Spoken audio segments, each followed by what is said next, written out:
दोस्तों, आप अभी जो सुनने जा रहे हैं वो सिर्फ एक कहानी नहीं है। ये उस शक्ति की गाथा है जो समय को भी अपने अधीन कर चुकी है। ये कोई कल्पना नहीं है, ये हकीकत है उस मंदिर की जहां मौत भी माथा टेकती है। नाम है महाकालेश्वर। अकाल मृत्यु वो मरे जो काम करे चांडाल का, काल भी उसका क्या करे जो भक्त हो महाकाल का। कालों के काल महाकाल की महिमा अद्भुत है।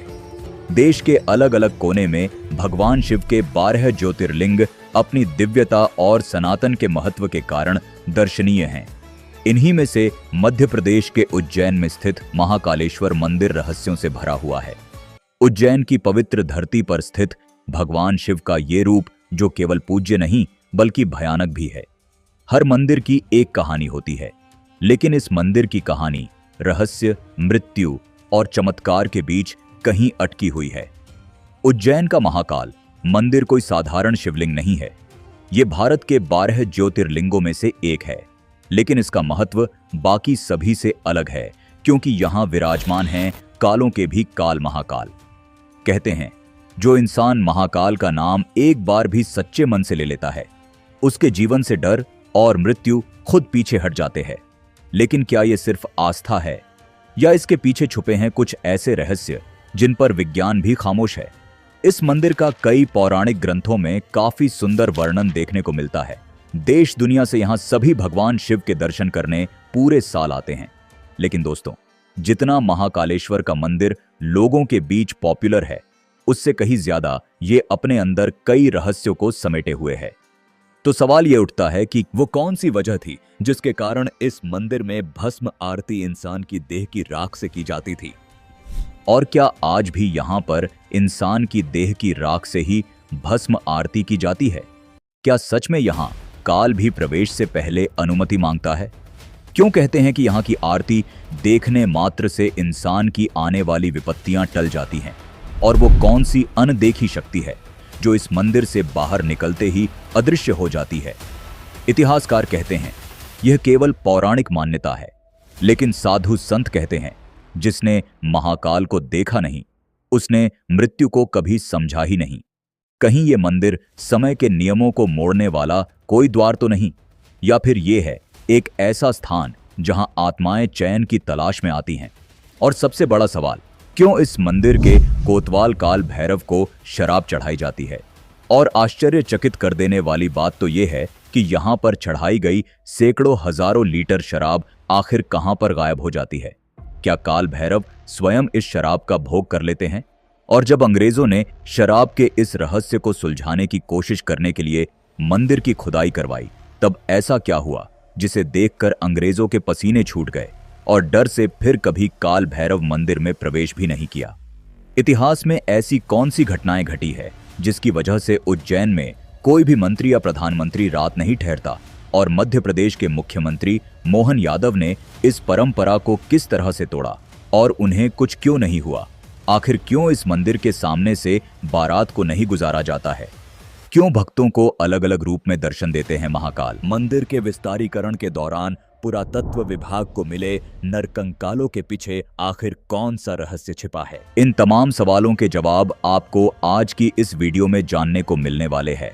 इसलिए आज की ये वीडियो काफी इंटरेस्टिंग होने वाली है, तो इस वीडियो को आप शुरू से लेकर अंत तक पूरा देखें। तो चलिए महाकाल का नाम लेकर वीडियो की शुरुआत करते हैं। दोस्तों, महाकालेश्वर मंदिर के रहस्य को जानने से पहले हम ये मंदिर किस तरह से बना था और इस मंदिर का इतिहास क्या है, इसके बारे में जानेंगे। दोस्तों, शिव पुराण की कथा के अनुसार बहुत समय पहले उज्जैन नगरी, जिसे अवंतिकापुरी के नाम से जाना जाता था, यहां पर चंद्रसेन नामक एक प्रतापी राजा राज करते थे। वे पराक्रमी तो थे ही, लेकिन उनकी सबसे बड़ी पहचान थी भगवान शिव का अनन्य भक्त होना।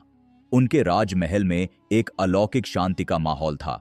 उनका महल सुबह शाम भगवान शिव की आराधना, रुद्राभिषेक और मंत्रोच्चारण से गूंजता रहता था। राजा की मित्रता शिव के परमगण मणिभद्र से थी। मणिभद्र, जो स्वयं कैलाशवासी थे, एक बार जब उज्जैनी आए तो उन्होंने चंद्रसेन को एक अनोखी चिंतामणि भेंट की। यह कोई साधारण रत्न नहीं था। इसे धारण करने वाले के पास अपार ऐश्वर्य, यश और विजय स्वयं चले आते थे। बस फिर क्या था, मणि मिलने के बाद चंद्रसेन के वैभव की चमक चारों दिशाओं में फैल गई। वह न केवल शक्तिशाली राजा बन गए, बल्कि उनके नाम से शत्रु भी कांपने लगे। लेकिन वो कहते हैं ना कि जहां वैभव होता है वहां ईर्ष्या भी पीछे नहीं रहती। जब यह बात आसपास के राजाओं को पता चली तो चारों ओर के राजा उस चमत्कारी मणि को पाने की लालसा में जलने लगे।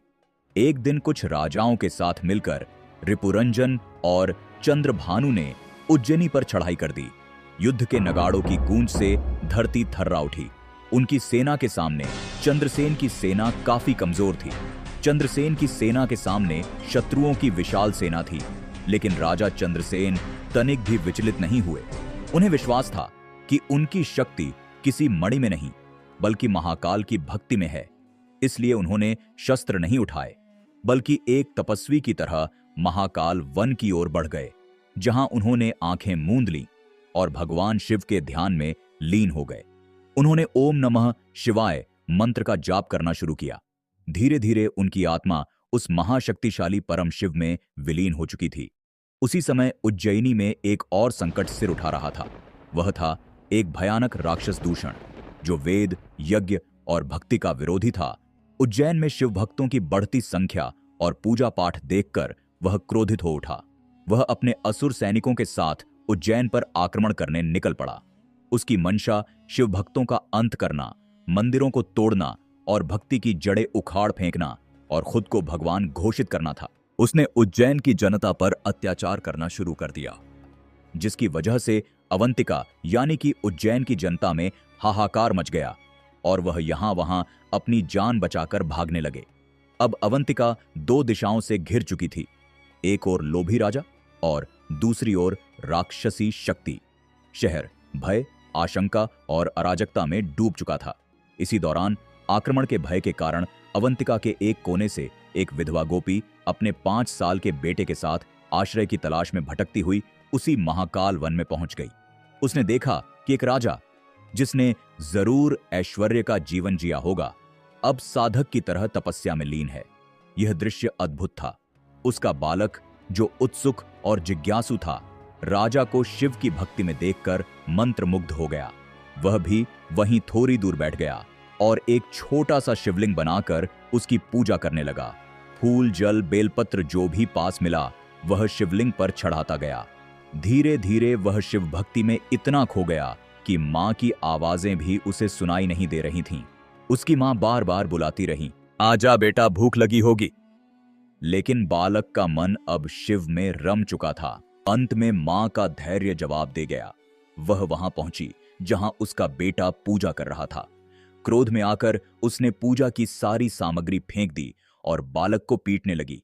यह क्या पागलपन है। लेकिन तभी कुछ चमत्कारिक घटा। अचानक वहां एक दिव्य तेज उत्पन्न हुआ। आकाश में घंटियों की ध्वनि गूंज उठी।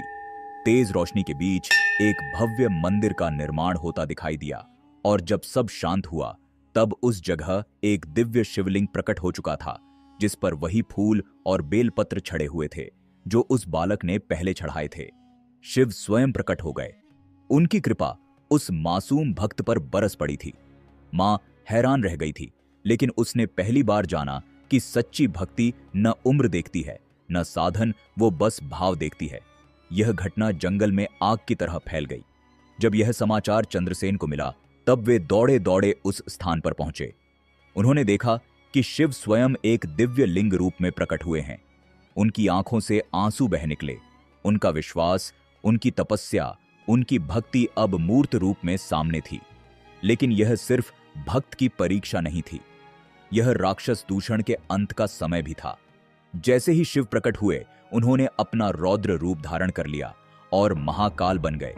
उनकी जटाएं आकाश तक फैल गईं, त्रिनेत्र से अग्नि निकली और हाथों में त्रिशूल लिए वह दूषण की ओर बढ़े और पल भर में ही दूषण और उसकी असुर सेना का अंत हो गया। उस क्षण जो चमत्कार घटा था उसने युद्ध की आग को भी शांति में बदल दिया। जो राजा अभी तक मणि के लोभ में उज्जैनी को रौंदने चले थे, अब उसी धरती पर महाकाल की महिमा के आगे झुक गए थे। उनके हाथों के शस्त्र गिर चुके थे और सिर शिव के चरणों में झुक चुका था। तभी से उज्जैन में महाकालेश्वर ज्योतिर्लिंग की स्थापना हुई और एक परंपरा जन्मी। जैसे काशी के राजा बाबा विश्वनाथ हैं, वैसे ही उज्जैन के राजा भगवान महाकाल हैं। आज भी उज्जैन की हर सुबह शिव के नाम से शुरू होती है और हर रात महाकाल की आरती के साथ समाप्त होती है, क्योंकि वहां का राजा न कोई मनुष्य है, न कोई सिंहासन पर बैठता है। वहां के राजा स्वयं महाकाल हैं। पौराणिक दृष्टिकोण से तो हमने जान लिया है कि महाकालेश्वर मंदिर का निर्माण कैसे हुआ था, लेकिन इस मंदिर ने भी बहुत सारे उतार चढ़ाव देखे हैं, जिसमें मुगल काल में बहुत बार इस मंदिर को नुकसान पहुंचाने का प्रयास किया गया। कहा जाता है कि 1235 में महाकालेश्वर मंदिर को दिल्ली के सुल्तान इल्तुतमिश ने पूरी तरह से नष्ट कर दिया था। इस बारे में हम सभी जानते हैं कि किस तरह मुस्लिम आक्रांताओं ने हिंदू धर्म को मिटाने के लिए उनके धार्मिक स्थलों को नष्ट करके वहां पर मस्जिदों का निर्माण करवाया था। उस समय महाकालेश्वर मंदिर लोगों के लिए आस्था का एक केंद्र माना जाता था, लेकिन जब इल्तुतमिश को इस बारे में सूचना मिली तो उसने तुरंत अपने सिपाहियों को मंदिर ध्वस्त करने का आदेश दिया। लेकिन जब हिंदुओं को इस बारे में पता चला तो उन्होंने सिपाहियों के आने से पहले ही महाकाल मंदिर के गर्भगृह में स्थित स्वयंभू ज्योतिर्लिंग को आक्रांताओं से सुरक्षित बचाने के लिए पास में ही बने एक कुएं में रखा दिया था। इसके बाद औरंगजेब ने मंदिर के अवशेषों से वहां एक मस्जिद का निर्माण करवा दिया था। मंदिर टूटने के बाद करीब 500 सालों से अधिक समय तक महाकाल का मंदिर जीर्ण शीर्ण अवस्था में रहा और ध्वस्त मंदिर में ही महादेव की पूजा आराधना की जाती रही। लेकिन जब कई वर्षों बाद 1728 में मराठा शूरवीर राणोजी राव सिंधिया ने मुगलों को परास्त किया, तब उन्होंने मंदिर तोड़कर बनाई गई उस मस्जिद को गिराया और 1732 में उज्जैन में फिर से मंदिर का निर्माण कर ज्योतिर्लिंग की स्थापना की। तो चलिए दोस्तों, अब इतिहास और पौराणिक कथा के बाद अब हम बात करते हैं एक एक करके महाकालेश्वर मंदिर से जुड़े हुए तमाम रहस्यों के बारे में। नंबर 1, रहस्यमयी स्वयंभू शिवलिंग। महाकालेश्वर मंदिर में जो शिवलिंग मौजूद है उसके बारे में कहा जाता है कि यह स्वयं उत्पन्न हुआ है, इसको किसी के द्वारा स्थापित नहीं किया गया है। यहां पर शिवलिंग कैसे प्रकट हुआ था, इसके बारे में हमने आपको वीडियो में पहले ही बता दिया है। महाकालेश्वर मंदिर में जो भी श्रद्धालु आता है उसे खुद अनुभूति होती है कि वास्तव में यहां पर मौजूद शिवलिंग देवीय ऊर्जा से भरपूर है। भक्तों का मानना है कि महाकालेश्वर के शिवलिंग में उनकी गहरी इच्छाओं को पूरा करने और उन्हें बुरी शक्तियों से सुरक्षा प्रदान करने की शक्ति है।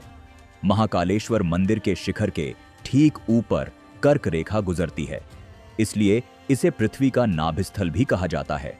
सावन के महीने में दूर दूर से लोग महाकालेश्वर मंदिर आते हैं। पवित्र महीने के सोमवार को महाकाल के दर्शन बेहद शुभ माने जाते हैं। यहाँ कण कण में शिव का वास है। यह भक्ति, आस्था और आराधना का वह दरबार है जहां भक्तों के सभी कष्टों का निवारण होता है और अंत में मोक्ष प्राप्त होता है। महाकालेश्वर मंदिर के ज्योतिर्लिंग की सबसे खास बात यह है कि ये एकमात्र दक्षिण मुखी ज्योतिर्लिंग है।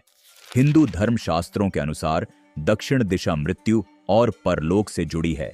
यही वजह है कि महाकाल के रूप में भगवान शिव इस दिशा में मुख किए हुए बैठे हैं। यह अनूठी विशेषता महाकालेश्वर को अन्य 11 ज्योतिर्लिंगों से अलग बनाती है, जो इसे एक महत्वपूर्ण आध्यात्मिक स्थल बनाती है। नंबर 2, नागचंद्रेश्वर मंदिर से जुड़ा रहस्य। उज्जैन का महाकाल मंदिर 3 तलों में बना हुआ है। सबसे नीचे वाले तल में, जहां पर साक्षात महादेव का ज्योतिर्लिंग स्थापित है, वही मध्य तल में भगवान शिव को ओंकारेश्वर के रूप में पूजा जाता है। वही सबसे ऊपरी तल पर नागचंद्रेश्वर मंदिर है, जो साल में सिर्फ एक बार नाग पंचमी पर खुलता है। ऐसी मान्यता है कि तक्षक नाग आज भी गुप्त स्थान पर यहां रहते हैं। यहां जो प्रतिमा स्थापित है वो मराठा काल की है। इस प्रतिमा में भगवान शिव देवी पार्वती के साथ शेषनाग पर विराजित हैं। विश्व में अन्य कहीं पर भी ऐसी प्रतिमा देखने को नहीं मिलती है। नंबर 3, मंदिर का राजा विक्रमादित्य से संबंध। दोस्तों, राजा विक्रमादित्य को इतिहास के सबसे महान राजाओं में से एक माना जाता है, जो अपनी बुद्धि, वीरता और भगवान शिव की भक्ति के लिए जाने जाते हैं। ऐसा माना जाता है कि विक्रमादित्य नियमित रूप से महाकाल से आशीर्वाद लेने के लिए महाकालेश्वर मंदिर आते थे। विक्रमादित्य के साथ मंदिर का जुड़ाव ऐतिहासिक महत्व को और बढ़ा देता है, क्योंकि यह राजा की भक्ति और उनके शासनकाल के दौरान मंदिर के महत्व का प्रमाण है। विक्रमादित्य और मंदिर के साथ उनके जुड़ाव के बारे में कई कहानियां और किंवदंतियां पीढ़ियों से चली आ रही हैं, जो उज्जैन की सांस्कृतिक विरासत को मजबूत करती हैं। बेताल पचीसी और सिंहासन बत्तीसी जैसी कथाओं में विक्रमादित्य और महाकाल के संबंधों का वर्णन है। यह कथाएं बताती हैं कि विक्रमादित्य अपने निर्णयों से पहले महाकाल की आज्ञा लेते थे। नंबर 4, शराब से जुड़ा रहस्य। उज्जैन शहर से महज 8 किलोमीटर की दूरी पर स्थित काल भैरव मंदिर आज करोड़ों लोगों के लिए आस्था का केंद्र है। जो भी भक्त महाकालेश्वर के दर्शन करने के लिए पहुंचते हैं, वह अवश्य ही काल भैरव मंदिर जाते हैं, क्योंकि बिना काल भैरव मंदिर जाए महाकालेश्वर के दर्शन अधूरे माने जाते हैं। मंदिर के पुजारियों के अनुसार इस मंदिर का वर्णन स्कंद पुराण के अवंती खंड में मिलता है। इस मंदिर में भगवान काल भैरव के वैष्णव स्वरूप का पूजन किया जाता है। काल भैरव भगवान शिव के रौद्र और तांत्रिक रूप हैं। मान्यताओं के अनुसार काल भैरव तामसिक प्रवृत्ति के देवता माने जाते हैं, इसलिए उन्हें मदिरा यानी शराब का भोग लगाया जाता है। इसलिए महाकालेश्वर मंदिर में भी बाबा काल भैरव को शराब चढ़ाने की परंपरा है। इस मंदिर में शराब चढ़ाने का प्रचलन सदियों से जारी है, लेकिन आज तक ये कोई भी नहीं जान सका कि बाबा काल भैरव को जो शराब चढ़ाई जाती है, आखिर वह जाती कहां है, क्योंकि भक्तों का मानना है कि जो शराब बाबा काल भैरव को चढ़ाई जाती है, उसे स्वयं काल भैरव ही पी जाते हैं। इसके पीछे का कारण है वहां से शराब का गायब हो जाना है। पुजारी शराब से भरा कटोरा भैरव के मुंह के सामने कर देते हैं और देखते ही देखते वह शराब मूर्ति के होठों से गायब हो जाती है। ऐसा लगता है मानो मूर्ति शराब पी रही हो। सबसे चौंकाने वाली बात यह है कि मूर्ति में कहीं कोई सुराख या आउटलेट नजर नहीं आता, फिर भी शराब गायब हो जाती है। ब्रिटिश काल में एक अंग्रेज अफसर कैप्टन हंटर ने इस चमत्कार को धोखा मानते हुए शराब का पता लगाने के लिए मंदिर की खुदाई करा दी थी और मूर्ति को तुड़वाने की कोशिश भी की थी, लेकिन उसके हाथ कुछ भी नहीं लगा। इस घटना के महज कुछ ही दिनों बाद अंग्रेज अफसर की रहस्यमयी तरीके से मौत हो गई। इस घटना के बाद ब्रिटिश सरकार ने मंदिर परिसर में किसी भी तरह की छेड़छाड़ करने से मना कर दिया। लेकिन अंग्रेजों की तरह इस रहस्य को उजागर करने की कोशिशें कुछ भारतीय वैज्ञानिकों, पत्रकारों और विदेशी पर्यटकों ने भी की थी। 1916 के दशक में कुछ भारतीय वैज्ञानिकों और पुरातत्व विभाग से जुड़े विशेषज्ञों ने मंदिर की मूर्ति और संरचना का निरीक्षण किया।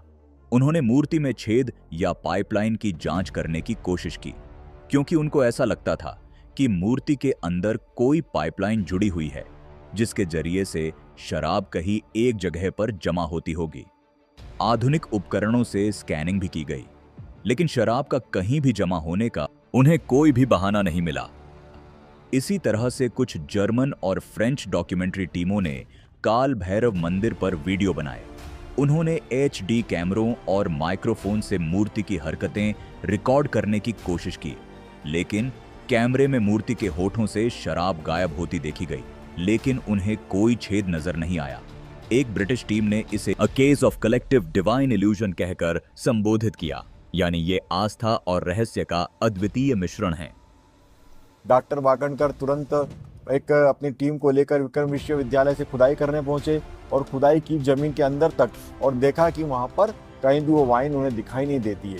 आज भी टैंकरों से, यानी कि कहा जाता है कि निरंतर अगर कोई पाइपलाइन भी लगा दी जाए काल भैरव के मुख पर, तो वो वाइन कहाँ जाती पता नहीं चलती है। तो ये एक दुर्लभ प्रतिमा है जिसमें वाइन को गायब करने की शक्ति है, क्षमता है, तो यह एक देवी शक्ति ही कह सकते हैं।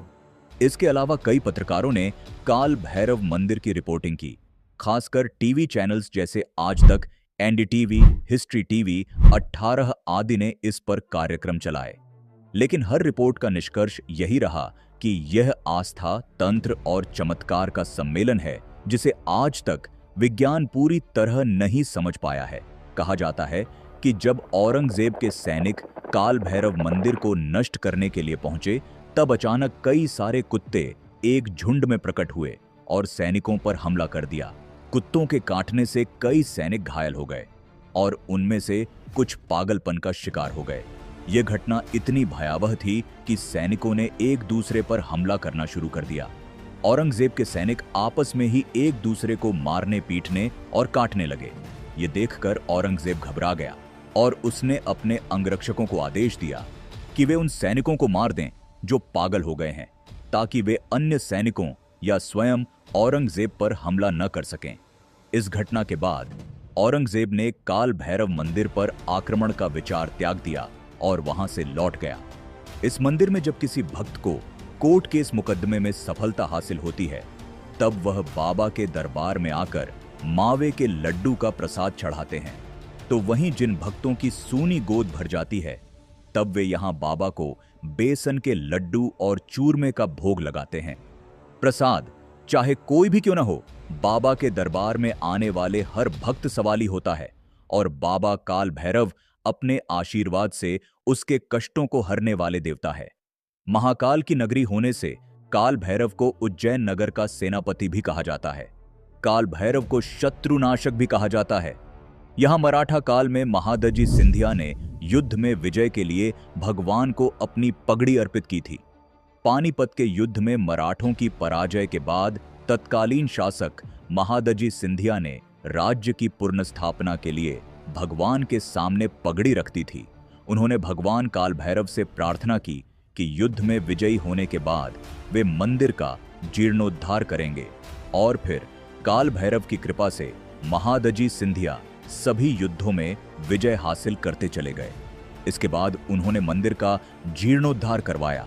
तब से मराठा सरदारों की पगड़ी भगवान काल भैरव के शीश पर पहनाई जाती है। नंबर 5, भस्म आरती से जुड़ा रहस्य।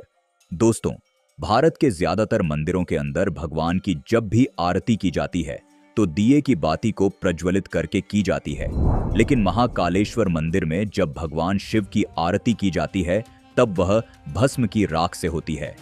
भस्म किसी भी वस्तु का अंतिम रूप होता है, चाहे वह इंसान हो या लकड़ी या कोई भी वस्तु जलने के बाद हमें अंत में भस्म ही प्राप्त होती है। महाकालेश्वर मंदिर में की जाने वाली भस्म आरती हिंदू पूजा में सबसे अनोखी और मनमोहक रस्मों में से एक है। इसे देखने दूर दूर से हजारों लाखों की संख्या में लोग यहां पर आते हैं। यह आरती हर सुबह लगभग 4 बजे की जाती है और इसमें भगवान शिव को पवित्र भस्म चढ़ाई जाती है। इस अनुष्ठान को वास्तव में आकर्षक बनाने वाली बात यह है कि भस्म जले हुए कपिला गाय के गोबर, शमी, पीपल, बड़ और अमलतास से बनाई जाती है, लेकिन पुराने समय में इसे श्मशान घाट पर पहली चिता की राख से बनाया जाता था। जी हां, ये सच है। पहले यहां पर इंसान की देह की पहली चिंता की राख से ही भस्म आरती की जाती थी, लेकिन कुछ कारणों से अब इंसानी चिता की राख से भस्म आरती करना बंद कर दिया गया है। लेकिन कुछ लोगों का मानना है कि यहां आज भी इंसान की चिता की राख से ही भस्म आरती होती है, लेकिन इस बात को गुप्त रखा जाता है।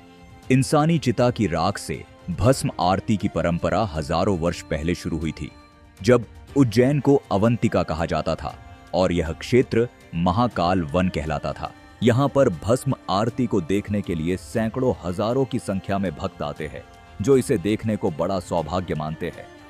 मंदिर के पुजारी मंत्रों और भजनों का उच्चारण करते हुए भक्ति के साथ आरती करते हैं, जो मंदिर परिसर में गूंजती है। ऐसी मान्यता है कि जो भक्त एक बार भी इस आरती के दर्शन कर लेता है, फिर उसे कभी भी मृत्यु का भय नहीं सताता। लेकिन दोस्तों, महाकालेश्वर मंदिर में होने वाली भस्म आरती को केवल पुरुष ही देख सकते हैं। महिलाओं को ये आरती देखने की अनुमति नहीं है। इसलिए जब भस्म आरती शुरू होती है, तब महिलाओं को अपनी आंखें बंद करने के लिए या फिर बाहर जाने के लिए कहा जाता है। यहाँ भस्म आरती में शामिल होने के लिए किसी तरह का भी पहनावा पहन सकते हैं, लेकिन अगर आप जलाभिषेक करना चाहते हैं तो उसके लिए पुरुषों को सिर्फ धोती और महिलाओं को सिर्फ साड़ी पहननी होती है। अन्य तरह के कपड़े पहने होने पर यहाँ जलाभिषेक करने की अनुमति नहीं है। दोस्तों, भस्म आरती प्रकृति और मृत्यु की अंतिम वास्तविकता का प्रतीक है, जो भक्तों में आध्यात्मिक जागृति को पैदा करती है। नंबर 6, शमशान से जुड़ा रहस्य। दोस्तों, भगवान शिव को श्मशानवासी कहा जाता है। वे संसार की मोह माया से परे हैं और जीवन के अंत को ही एक नई शुरुआत मानते हैं। शिव का निवास स्थान श्मशान ही माना गया है, क्योंकि यहीं पर जीवन का अहंकार, दिखावा और पाखंड सब समाप्त हो जाते हैं। महाकालेश्वर मंदिर को लेकर ऐसा कहा जाता है कि यह मंदिर शमशान भूमि पर बना हुआ है। महाकालेश्वर मंदिर का एरिया महाशमशान के नाम से जाना जाता है। प्राचीन समय में इस जगह पर मृतकों का अंतिम संस्कार किया जाता था। यही वजह है कि आज महाकालेश्वर मंदिर को तांत्रिकों का गढ़ भी कहा जाता है। हर साल यहाँ बड़ी संख्या में तांत्रिक पहुंचते हैं और बड़े बड़े अनुष्ठान यहाँ पर पूर्ण किए जाते हैं। कामाख्या मंदिर के बाद अगर सबसे ज्यादा कहीं तांत्रिक तंत्र विद्या से जुड़ी हुई क्रियाएं की जाती है तो वे महाकालेश्वर मंदिर ही है। नंबर 7, कोई नेता और मंत्री यहां रात क्यों नहीं रुकते? महाकालेश्वर मंदिर भारत ही नहीं बल्कि पूरी दुनिया भर में फेमस है, जिसके चलते भारत सहित विदेशों से भी दर्शन करने के लिए यहां लोग आते हैं। इस मंदिर में दर्शन करने के लिए बड़ी बड़ी हस्तियों के साथ ही राजनीतिक पदों पर आसीन मंत्री, मुख्यमंत्री, प्रधानमंत्री, राष्ट्रपति सभी लोग यहां आते हैं। लेकिन महाकालेश्वर मंदिर के दर्शन करने के बाद कोई भी बड़ा नेता या मंत्री उज्जैन में नहीं रुकते हैं। अगर उन्हें रुकना भी होता है तो वह उज्जैन के बाहर किसी होटल या फिर कहीं और रुकते हैं। अब आप सोच रहे होंगे कि ऐसा क्यों, तो आपको बता दें, जो भी नेता या मंत्री यहां पर रात में विश्राम करता है उसकी सत्ता चली जाती है, और ऐसा एक बार नहीं कई बार हो चुका है। ऐसे में उज्जैन में कोई भी मंत्री, मुख्यमंत्री, प्रधानमंत्री, राष्ट्रपति रुकने से डरते हैं। लंबे समय से यह मान्यता चली आ रही है कि जो भी मंत्री, मुख्यमंत्री, प्रधानमंत्री या फिर राष्ट्रपति यहां महाकाल बाबा के दर्शन करने के बाद रात गुजारता है तो उसकी सत्ता में वापसी नहीं हो पाती है। कहा जाता है कि बाबा महाकाल खुद राजाधिराज है। ऐसे में उनके दरबार में 2 राजा नहीं रुक सकते हैं। अगर कोई गलती से रुक भी जाता है तो उसके लिए मुश्किलें काफी ज्यादा बढ़ जाती हैं। कहा जाता है कि यहां महाकाल बाबा के दर्शन के बाद किसी नेता को नहीं रुकना चाहिए, क्योंकि इससे कुर्सी छिनने का खतरा रहता है। इसका खामियाजा एक प्रधानमंत्री भुगत चुके हैं। जी हां, भारत के चौथे प्रधानमंत्री मोरारजी देसाई ने यह खामियाजा भुगता है। दरअसल वह उज्जैन में बाबा के दर्शन करने के बाद रात रुक गए थे, जिसके बाद दूसरे ही दिन उनकी सत्ता चले गई और उनकी सरकार गिर गई।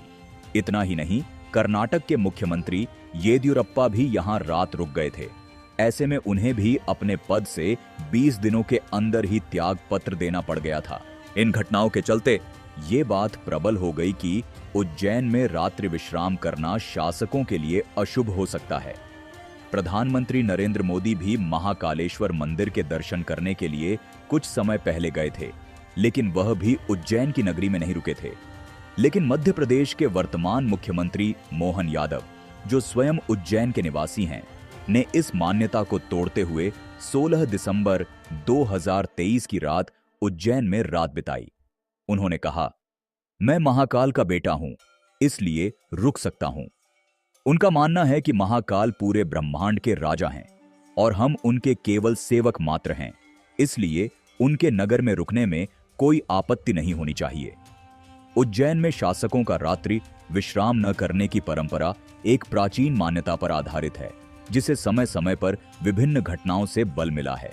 हालांकि मुख्यमंत्री मोहन यादव ने इस मान्यता को चुनौती देते हुए उज्जैन में रात बिताई और इसे एक नई सोच के रूप में प्रस्तुत किया। नंबर 8, अलग अलग रूपों में देते हैं महाकाल बाबा दर्शन। दोस्तों, उज्जैन में विराजित महाकाल एक ही है, लेकिन वह अपने भक्तों को अलग अलग रूपों में दर्शन देते हैं। हर वर्ष और पर्व के अनुरूप ही उनका श्रृंगार किया जाता है। भगवान शिव के अलग अलग स्वरूपों का दर्शन करने के लिए हर साल लाखों की संख्या में लोग उज्जैन पहुंचते हैं। जैसे शिवरात्रि में वह दूल्हा बनते हैं, तो श्रावण मास में राजाधिराज बन जाते हैं। दिवाली में जहां महाकाल का आंगन दीपों से सज जाता है, तो होली में गुलाल से रंग जाता है। जहां ग्रीष्म रथु में महाकाल के मस्तक में मटकियों से जल गिरता है, तो कार्तिक मास में भगवान विष्णु को सृष्टि का कार्यभार सौंपने के लिए पालकी में विराजित हो जाते हैं। महाकाल के हर एक रूप को देखकर व्यक्ति मोहित हो जाता है। महाकालेश्वर मंदिर को उज्जैन का राजा माना जाता है और यह मान्यता है कि उनके सामने से कोई भी व्यक्ति घोड़े या अन्य सवारी पर नहीं जा सकता। विशेष रूप से बारातों में दूल्हा अक्सर घोड़े पर सवार होता है, जो महाकालेश्वर के सामने से सवारी करने के समान होता है। ऐसा करना अपशकुन माना जाता है और मान्यता है कि इससे अनहोनी हो सकती है। महाकालेश्वर मंदिर के सामने से बारात न निकालने की परंपरा सदियों पुरानी है। यह सिर्फ आस्था और सम्मान का प्रतीक है, जिससे यह सुनिश्चित किया जाता है कि कोई भी व्यक्ति महाकालेश्वर के सामने से सवारी करके न जाए। यह परंपरा आज भी उज्जैन में निभाई जाती है। हालांकि इस पर धार्मिक रोक नहीं है। नंबर 9, जूना महाकाल का रहस्य। महाकालेश्वर मंदिर के अंदर जूना महाकाल नाम का एक शिवलिंग मौजूद है, जो अपने रहस्यमय चमत्कार के चलते खूब चर्चा में रहता है। बताया जाता है कि आक्रमणकारियों के समय इस मंदिर में मौजूद असली शिवलिंग को कई बार नष्ट करने की कोशिश की गई थी, जिससे बचने के लिए पुजारियों ने असली यानी मुख्य शिवलिंग को यहां से हटा दिया और उसकी जगह पर एक दूसरा शिवलिंग रखकर पूजा करने लगे। लेकिन जब आक्रमणकारियों का खतरा मंदिर से टल गया, तो पुजारियों के द्वारा फिर से पुरानी वाली शिवलिंग को स्थापित किया गया। लेकिन अब जो दूसरा शिवलिंग बच गया था, उसका क्या किया जाए, तो काफी सोच विचार करने के बाद पुजारियों ने हटाई गई शिवलिंग को मंदिर के ही प्रांगण में स्थापित कर दिया और तब से इसे जूना महाकाल के नाम से जाना जाता है। हर साल महाकाल की सवारी से पहले सबसे पहले पूजन जूना महाकाल का ही होता है। ये परंपरा आज भी जारी है। आम लोग इसे नजरअंदाज करते हैं क्योंकि फोकस सिर्फ मुख्य ज्योतिर्लिंग पर रहता है, लेकिन जो साधना की गहराई जानते हैं वो कहते हैं महाकाल दर्शन से पहले जूना महाकाल के दर्शन करोगे तो हर बाधा खुद जलकर राख हो जाएगी। नंबर 10, गुप्त मंदिरों से जुड़ा रहस्य। दोस्तों, उज्जैन में महाकाल मंदिर अपनी एक अलग ही भव्यता रखता है, जिसके चलते उज्जैन महाकालेश्वर मंदिर के विस्तारीकरण के दौरान खुदाई में एक प्राचीन मंदिर के अवशेष मिले हैं। मंदिर परिसर में खुदाई के दौरान सैकड़ों साल पुराने अवशेष मिले हैं। मंदिर के नीचे मंदिर होने के प्रमाण मिले हैं। मूर्तियां, गुंबद का हिस्सा, मिट्टी के बर्तन समेत कई ऐसी प्राचीन चीजें मिली हैं जो कई रहस्यों को जन्म दे रही हैं। खुदाई के दौरान मिले अवशेषों के बाद अब लोगों के मन में तमाम तरह के सवाल आ रहे थे कि क्या महाकालेश्वर मंदिर के नीचे भी कोई दूसरा मंदिर मौजूद है। इन सभी सवालों को ध्यान में रखते हुए जब जांच की गई तो मंदिर के उत्तरी छोर में दूसरे मंदिर के प्रमाण मिले हैं, जिसमें उत्कृष्ट खंभे, आधार ब्लॉक, मंदिर के गुंबद के हिस्से और पत्थर के नक्काशीदार रथ शामिल हैं। ये अवशेष 11वीं और 12वीं शताब्दी के बीच के बताए जा रहे हैं। वहीं महाकाल मंदिर के दक्षिणी छोर के गर्भ में कई पुरानी दीवारें दबी मिली हैं। हालांकि इस रहस्य को अभी तक सरकार भी उजागर नहीं कर पाई है कि आखिर महाकालेश्वर मंदिर के नीचे एक और मंदिर का क्या राज है, लेकिन इसमें भी भोलेनाथ का कोई न कोई चमत्कार अवश्य छुपा होगा। मंदिरों के अवशेषों के साथ ही पुरातत्व विभाग को कुछ नरकंकाल भी मिले हैं। ये कंकाल किसके हैं और इसका मंदिर से क्या संबंध है, यह आज भी रहस्य ही है। 20 फीट की गहराई में खुदाई के दौरान बताया जा रहा है कि टुकड़ों में बिखरे पड़े नरकंकाल मिले हैं। पुरातत्व विभाग के अनुसार परमार कालीन शिव परिवार की मूर्तियों के साथ ही अब मानव हड्डियां भी मिल रही हैं। ये हड्डियां कब की हैं, इसकी जानकारी ऑस्ट्रोलॉजी अध्ययन के बाद ही सामने आ पाएगी। काफी रिसर्च करने के बाद भी पुरातत्व विभाग ये नरकंकाल किसके है इसका अभी तक पता नहीं लगा सका है। नंबर 11, महाकाल की शाही सवारी से जुड़ा रहस्य। हर साल श्रावण मास और भाद्रपद के पहले सोमवार तक महाकाल की टोटल 4 से 5 शाही सवारी निकाली जाती है, जो महाकालेश्वर मंदिर के द्वार से शुरू होकर शहर के मुख्य मार्गों से होते हुए रामघाट तक जाती है, जहां शिव जी को क्षिप्रा नदी में स्नान करवाया जाता है। सवारी शाम 4 बजे के बाद शुरू होती है और रात तक चलती है। लेकिन महाकालेश्वर मंदिर में निकाली जाने वाली शाही सवारी के पीछे कुछ ऐसे रहस्य जुड़े हुए हैं जिनके बारे में शायद ही आप जानते हो। आपकी जानकारी के लिए बता दें कि सवारी में सबसे पहले चलते हैं काल भैरव, जो उज्जैन के कोतवाल हैं। माना जाता है कि बिना काल भैरव की अगुवाई के महाकाल कहीं नहीं जाते। वे पहले रास्ते को सुरक्षित करते हैं, फिर महाकाल निकलते हैं। कई तांत्रिकों का दावा है कि इस दिन सिर्फ भक्त ही नहीं बल्कि दूसरी दुनिया की शक्तियां भी शामिल होती हैं। इसीलिए इस दिन उज्जैन में तांत्रिक साधना चरम पर होती है। ऐसा माना जाता है कि महाकाल की सवारी का दर्शन काल से मुक्ति दिला सकता है। खासकर वे लोग जो कष्ट, रोग या मृत्यु भय से जूझ रहे होते हैं, उनके लिए यह दिन वरदान है। इसीलिए लाखों लोग जान जोखिम में डालकर भी सवारी में शामिल होते हैं। कई बार मूसलाधार बारिश, आंधी, तूफान या बिजली गिरने के बावजूद सवारी 1 सेकंड के लिए भी नहीं रुकती। मान्यता है कि काल भी रुक जाए, पर महाकाल की सवारी नहीं। जिस रास्ते से दिन में महाकाल गुजरते हैं, रात को वह रास्ता ऊर्जा संवेदनशील हो जाता है। तो दोस्तों, ये थे महाकालेश्वर मंदिर से जुड़े हुए सभी रहस्य जिनके बारे में आज हमने इस वीडियो में बात की। उम्मीद करते हैं आपको हमारा यह वीडियो पसंद आया होगा। इसलिए आपसे गुजारिश है कि इस वीडियो को बिना लाइक किए ना जाए, और अगर आप महादेव के सच्चे भक्त हैं तो कमेंट बॉक्स में हर हर महादेव अवश्य लिखें। अंत तक हमारे साथ बने रहने के लिए धन्यवाद।